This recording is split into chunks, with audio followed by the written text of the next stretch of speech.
Fala galera, tudo bem? Sejam todos bem-vindos. Chegou o dia da gente bater aí o nosso papo, da gente poder conversar. E hoje eu tô aqui então com um quadro inteiro para poder ajudar você aí a destravar alguma coisa no seu negócio.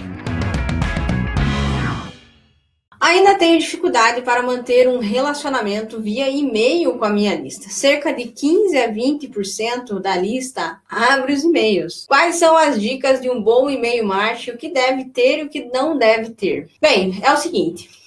Já ouviu falar a grama do vizinho é sempre mais verde?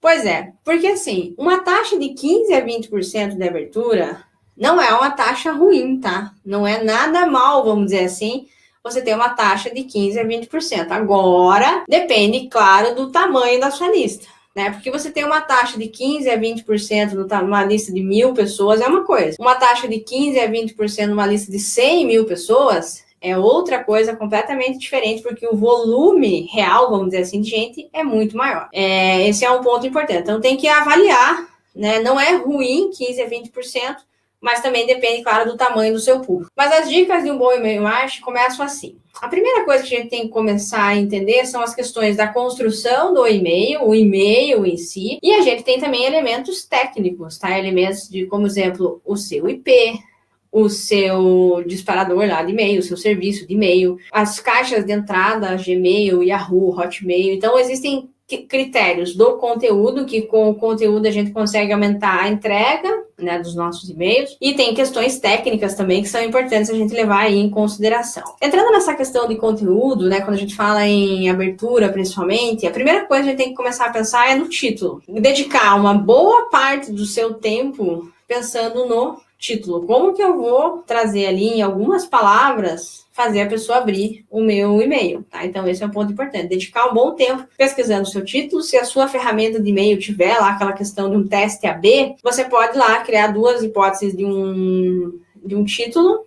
O título A versus o B. Você pode mandar esse título A e o título B para uma parte da sua lista, ver qual daqueles títulos funcionou melhor, e depois, o título vencedor, você dispara para o restante da sua lista. Essa é uma das maneiras de você poder, então, melhorar a sua taxa de abertura baseada aí no seu conteúdo. Agora, dentro do e-mail em si, sim, evitar colocar muita coisa em negrito, evitar colocar muita coisa com aquele marca-texto, buscar escrever um e-mail mais normal possível, no sentido de que uma pessoa normal, se estivesse escrevendo um e-mail para uma outra, escreveria, tá? Então, colocar muita caixa alta, colocar muito link, colocar muita imagem, colocar muita marcação, muito sublinhado, tudo isso são sinais que você vai agregando, vamos dizer assim, no seu conteúdo, que lá nas plataformas de e-mail, no Yahoo, Gmail e tudo mais, cada coisa dessa vai vamos dizer assim, minando a sua entregabilidade. Aí a gente tem também questões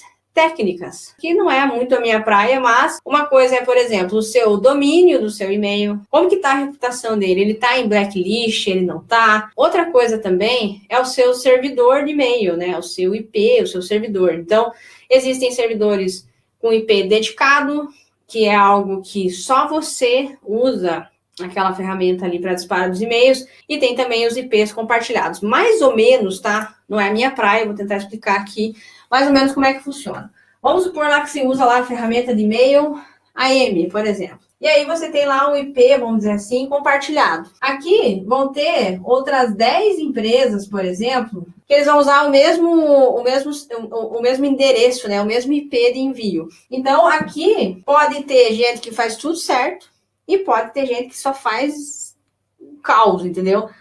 Então, aqui você tá meio que na piscina ali com a galera, entendeu? Você pode dar sorte, por exemplo, você tá só num grupo de pessoas legal, né, que faz tudo certinho, ou você pode ter o azar aí de estar, talvez, num grupo, né, de empresas ou de pessoas que enviam e-mails, que tá meio zoado. Então, a tua entrega, de modo geral, pode ser prejudicada também. E aí tem o chamado do IP dedicado, que até onde eu sei é único e seu, você tá sozinho ali, geralmente isso é mais caro e tem uma série de questões, tá? Então, esses são os pontos técnicos da entrega.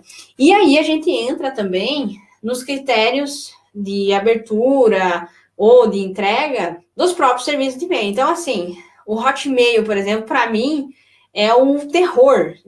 Então, se a pessoa manda e-mail lá e é Hotmail, eu falei, já pode cadastrar outro e-mail que já não vai dar certo. Hotmail é o terror. Aí tem o Gmail, que é o mais de boa. Aí tem o iCloud. Então, cada ferramenta também de e-mail tem essa possibilidade, né, de mandar você lá no Gmail, por exemplo, para a caixa promoções, para a caixa social. Então, esses são alguns pontos importantes que a gente precisa observar. Então, essa questão do e-mail em si, até onde eu sei, o que eu procuro fazer é escreva um e-mail com o mais cara possível de um e-mail, né? Então, se você fosse escrever um e-mail para um amigo recomendando algum conteúdo, procure escrever ele, né, para mandar para sua lista de uma maneira mais natural possível, evitar muitas cores, imagens, links e tudo mais. Então, quanto mais limpo ele for, melhor tende a ser a sua entrega.